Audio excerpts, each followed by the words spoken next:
Hello everyone. Today we will discuss the management of cardiogenic shock. It is also known as acute heart failure. First, we will define the shock. Shock is a state of low tissue perfusion, and it can result either due to pump failure or due to circulatory problem. Body के tissues में ultimately जो blood पहुंचता है उसमें दो main determinants होते हैं, एक हार्ट का कॉन्ट्रैक्ट करना और एक वेसल्स का इंटैक्ट होना। हार्ट कॉन्टैक्ट करके वेसल्स में ब्लड भेजता है और वेसल्स फिर अल्टीमेटली ब्लड को टिश्यूज को सप्लाई करती हैं। अब या हार्ट में प्रॉब्लम आ जाए या वेसल में प्रॉब्लम आ जाए तो इसकी वजह से टिश्यू परफ्यूजन जो है वो अफेक्ट होती है और इस स्टेट को बोलते हैं शॉक। शॉक की मल्टीपल टाइप्स हैं, but today we will focus only the cardiogenic shock. Cardiogenic shock is also called as acute heart failure. इसकी बहुत सारी कॉजेज होती हैं। इसकी जो टॉप मोस्ट कॉज है, द मोस्ट कॉमन कॉज है, that is myocardial infarction. Due to myocardial infarction, some or certain area of myocardium is damaged and it does not work properly, जिसकी वजह से फिर हार्ट एफिशिएंटली पंप नहीं कर पाता, जिसकी वजह से फिर टिश्यूज को ब्लड सप्लाई इनएडिक्वेट हो जाती है।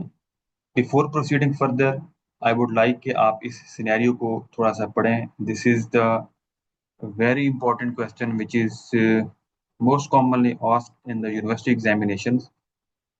A middle-aged man was admitted to cardiology ICU. He has cardiogenic shock after acute myocardial infarction. He was given intravenous infusion of dopamine along with other medications. Why dopamine was given by intravenous route and in infusion form? Briefly describe dose-dependent actions of dopamine on cardiovascular system.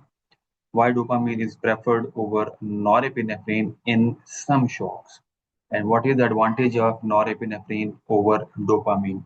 हम इन सब questions को cater करेंगे। अब हम इसको start करते हैं discuss करना। लेकिन कार्डियोजेनिक शॉक में जैसे कि पहले मैंने आपको बताया कि heart is not pumping properly due to any underline cause. हमारा अल्टीमेट गोल है टिश्यूज को ब्लड पहुंचाना। अब इसमें वेसल्स ठीक है इस स्टेट में, लेकिन हार्ट प्रॉपरली पंप नहीं कर रहा, तो इसकी एक प्रॉपर ट्रीटमेंट है जिसमें मल्टीपल स्टेप्स हैं। But today our focus is on dobutamine and dopamine.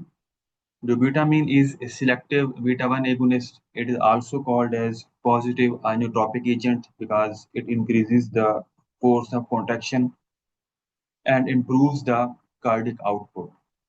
डोब्यूटामीन की हमें समझ आती है बिकॉज ये हार्ट के काम को बेहतर कर रहा है, लेकिन डोपामीन क्यों देते हैं, और अगर डोपामीन देते हैं तो नॉरएपिनेफ्रिन क्यों नहीं दे सकते, इनका आपस में क्या इंटरलिंक है, तो हम इसको डिटेल में डिस्कस करेंगे। डोपामीन के डोज डिपेंडेंट इफेक्ट्स होते हैं। लो डोज में dopamine it acts on dopamine D1 receptors preferably in the renal vessels. Intermediate dose में it acts on dopamine as well as beta receptors, and at high doses it acts on dopamine, beta and alpha receptors. तो usually जो dose हम cardiogenic shock में use करते हैं that is high dose. We want all the receptors to be stimulated, that is dopamine, beta and alpha. हम dopamine क्यों prefer करते हैं? ऐसा क्या स्पेसिफिक रीजन है कि हमें डोपामीन यूज करनी पड़ती है in this particular situation? Again, dopamine D1 receptors, they are present in the renal vessels, in the smooth muscles of renal vessels. And the activation of D1 receptors by dopamine, it causes relaxation of smooth muscles and ultimately vasodilation.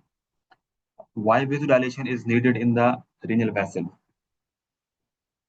जो renal arteries होती हैं, they are the direct extension of abdominal aorta, and they are richly supplying both the kidneys. Kidneys, they are getting approximately 20% of each cardiac output, so much richly supplied. अब इस perfusion को maintain करने के लिए kidney की vessels की vasodilation का होना ये जरूरी होता है। और कार्डियोजेनिक शॉक के अंदर क्योंकि हार्ट एफिशिएंटली पंप नहीं कर रहा, जहां सारे ऑर्गन्स की परफ्यूजन कॉम्प्रोमाइज्ड है, वहां किडनी की कुछ ज्यादा ही कॉम्प्रोमाइज होती है because kidney is taking 20% of every cardiac output. तो हम सबसे ज्यादा कंसर्न्ड होते हैं किडनी को लेके बिकॉज अगर किडनी की सप्लाई अफेक्ट होती है तो डायरेक्ट किडनी इंजरी का खर्चा होता है। And if the supply of kidney is compromised, acute tubular necrosis ATN, it occurs and acute renal failure can occur। तो इस चीज से बचाने के लिए, किडनी को प्रिजर्व करने के लिए, उसकी परफ्यूजन को मेंटेन करने के लिए हम डोपामिन यूज करते हैं। डोपामिन वेसोडाइलेशन करता है किडनी की वेसल्स का, जिससे किडनी की ब्लड सप्लाई वो अफेक्ट नहीं होती। अब जो कि हम हाई डोज यूज कर रहे हैं, तो डोपामिन के साथ साथ बीटा 1 रिसेप्टर भी स्टिमुलेट होते हैं हार्ट में, जिससे direct positive inotropic effect dopamine से भी आता है, डोब्यूटामिन से पहले ही आ रहा था। तो तीसरा इफेक्ट डोपामिन से आता है, that is stimulation of alpha 1 receptors. तो पेरिफेरी की वेसल्स के अंदर, पेरिफेरल वेसल्स में अल्फा 1 रिसेप्टर्स की स्टिमुलेशन से वेसोकंस्ट्रिक्शन होती है, जिसकी वजह से ब्लड मूव फॉरवर्ड करता है। वेन्यूल्स की कॉन्ट्रैक्शन जब होती है तो ब्लड टुवर्ड्स द हार्ट जाता है और प्रीलोड थोड़ा बढ़ जाता है, जिससे अल्टीमेटली फिर कार्डिक पंपिंग में फिर कार्डिक आउटपुट भी बढ़ जाता है। So this is the reason why we use dobutamine and dopamine both during the acute attack of heart failure, also known as cardiogenic shock. The next question is why dopamine is given in IV and in infusion form. The oral bioavailability of dopamine is only 3%. तो orally तो हम इसको दे नहीं सकते। Secondly, patient अगर semi conscious है या alter state of consciousness में है, तो उसको भी ओरल मेडिसिन देना इट इज क्वाइट चैलेंजिंग। उसके अब डोपामीन को हम इन्फ्यूजन फॉर्म में क्यों देते हैं, उसका रीजन ये है कि हमें एक कांस्टेंट स्टेडी स्टेट कॉन्सेंट्रेशन को मेंटेन करना होता है at the time of acute attack. क्योंकि अगर हम स्टेडी स्टेट को मेंटेन नहीं करेंगे तो ऑप्टिमम थेराप्यूटिक इफेक्ट्स नहीं आएंगे। So this is the reason why dopamine is given in IV and in infusion form. और डोपामिन का एक जबरदस्त एडवांटेज भी है, that dopamine can not cross the blood brain barrier, तो इसके सेंट्रल इफेक्ट्स भी नहीं आते।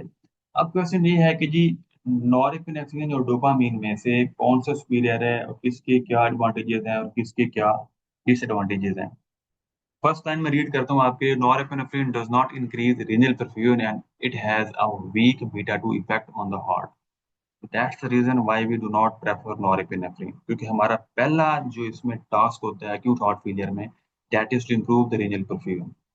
उसके बाद नॉरएपिनेफ्रिन के तीन चार कुछ बेनिफिट्स हैं जो डोपामीन के ऊपर आते हैं। The first one is that it has a lower potential to cause the adverse effects. Norepinephrine has a lower potential to cause arrhythmias and mortality as compared to dopamine, and norepinephrine is preferred in circulatory shocks because it is a potent vasoconstrictor। तो finally net effect ये है कि हम norepinephrine को prefer नहीं करते cardiogenic shocks के अंदर, क्योंकि हमें रीजनल परफ्यूजन को इंप्रूव करना होता है और हमें आइनोट्रोपिक इफेक्ट चाहिए होता है, और ये दोनों इफेक्ट नॉरएपिनेफ्रिन के नहीं होते। Thank you so much.